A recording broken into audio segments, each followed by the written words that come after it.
All right. Hi, welcome to the Fantasy Six Pack Network. My name is Joe Bond, founder of FantasySixPack.net. We're going to be talking some Tampa Bay Buccaneers football, and to do that, JC Allen from Bucs Game Day and host of Pirate Parlay Podcast is here to join me. What's going on, man? Football's back. We're ramping up. We got preseason games this week, starting tomorrow or Thursday, whenever you're listening to this. Right. We're inching closer and closer. Training camp's in full swing. For that reason, I'm doing great. School's back. Kids are going back to school. Let's go. At least in Florida they are. Go early. Yeah, we go back August 11th. So they have their last day of freedom the next 2 days. But they're also out in Memorial Day too. So that's true. Yeah, we start last week of August, but we go till like mid-June. That's pretty brutal. Mid-June is pretty brutal, but yeah. All right, before we jump into things here, though, just want to remind you, hit that subscribe button, that like button, leave those comments. We love to hear from you. And, of course, our all-access memberships are available still. Go over there, get access to the award-winning rankings, our draft sheet, our members Discord channels, and during the season, the DFS and betting stuff as well kicks in. So that's great. F6P pods to save 15%. All right, let's start off here. So got an offensive coordinator change, which of course always can be dicey. You never quite know what you're going to get. Baker Mayfield, of course, with yet another offensive coordinator, feels like almost every year of his career at this point. Are things looking like it's going to be kind of stay the same? They're going to try to keep it status quo as last year, or are we looking like a different Baker Mayfield, and maybe he takes a little bit of a step backwards from his 2024 season? I think he should be on par with where he was last year. Really, they've added more weapons. They're bringing back continuity on the offensive line. Of course, they're without Tristan Wirfs the first 4 weeks potentially with that injury, but they feel really strong about the guys they have on the roster. I mean, when you go out and you add a guy like Emeka Egbuka in the draft to a room that already has Chris Godwin, Mike Evans, Jalen McMillan, who really came on last year towards the end of the season, pair of the tight ends and the running backs and everything. You have the recipe for success for him in front of him to go out and, if not duplicate those numbers, but maybe even build upon those numbers. Of course, you mentioned it for the second time, or third time rather. He has another offensive coordinator coming in. He's just the head coach maker out there. So the good news is this time it was someone on staff with Josh Grizzard, who's super smart, spent time with Mike McDaniel, a lot of time with the Miami Dolphins before coming up here and being the passing game coordinator, but not just the passing game coordinator, also the third down guru there for the Buccaneers. And he's the reason why they had the number one third down offense in the league. And we're doing what they're doing so well. So he also sat in all the quarterback rooms, was really heavily in the game plan. So it's not like they're going into this with a brand new system or brand new. It's the same system, tiny little bit of little wrinkles here and there. And that should all play into Baker Mayfield's strengths and its benefits.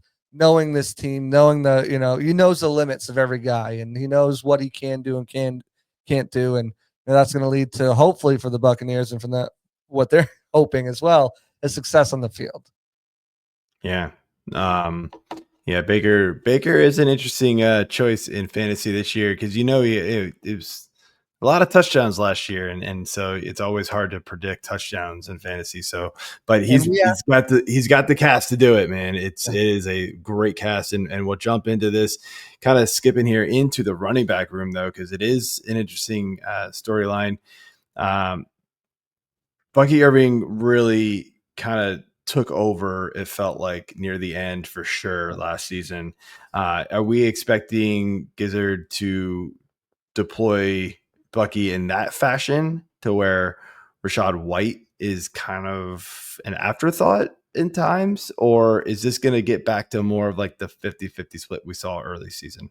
I would say it's Bucky's backfield, but there'll be, especially early in the season, there'll be maybe some matchup specific things where, okay, we really like the way we can use Rachaad White this week, or we really like the way we can use Sean Tucker this week. In addition, get them maybe not more reps, than Bucky, but like more reps in general. So let's say Bucky's averaging 20.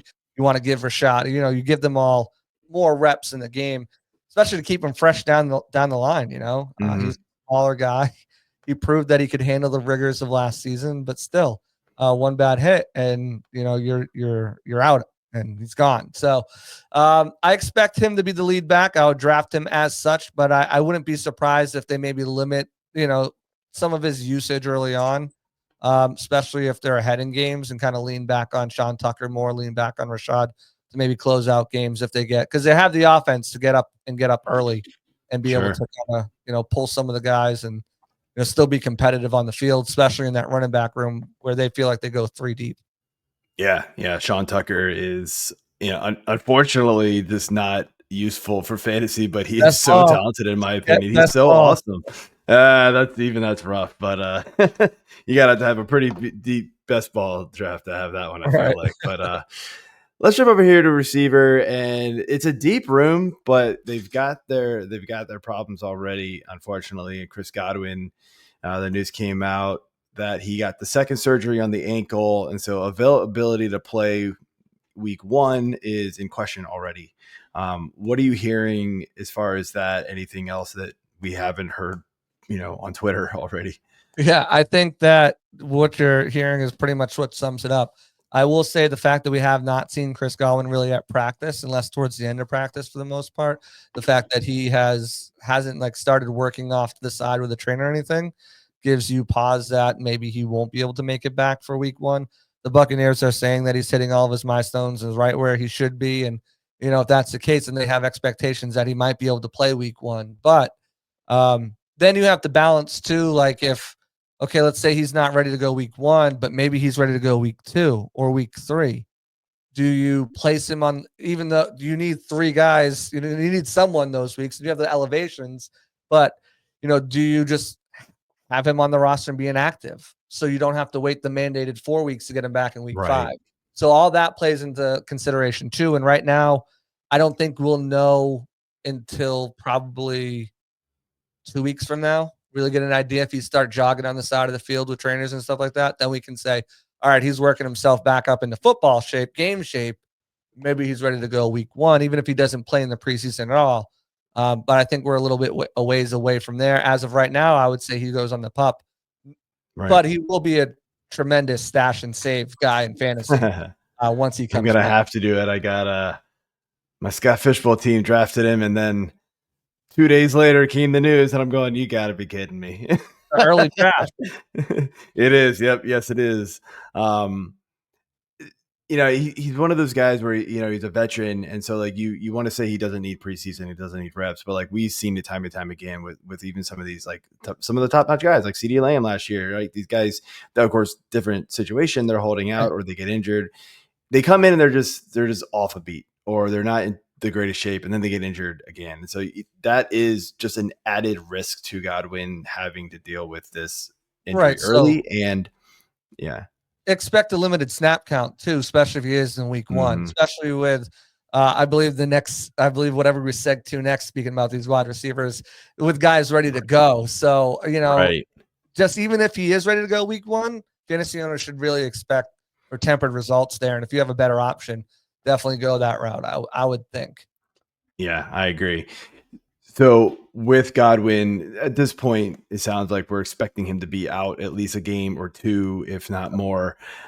Who is now stepping up to be that second option in camp? Is it Jalen McMillan, who had an amazing end of the season run there, or is it Ibuka?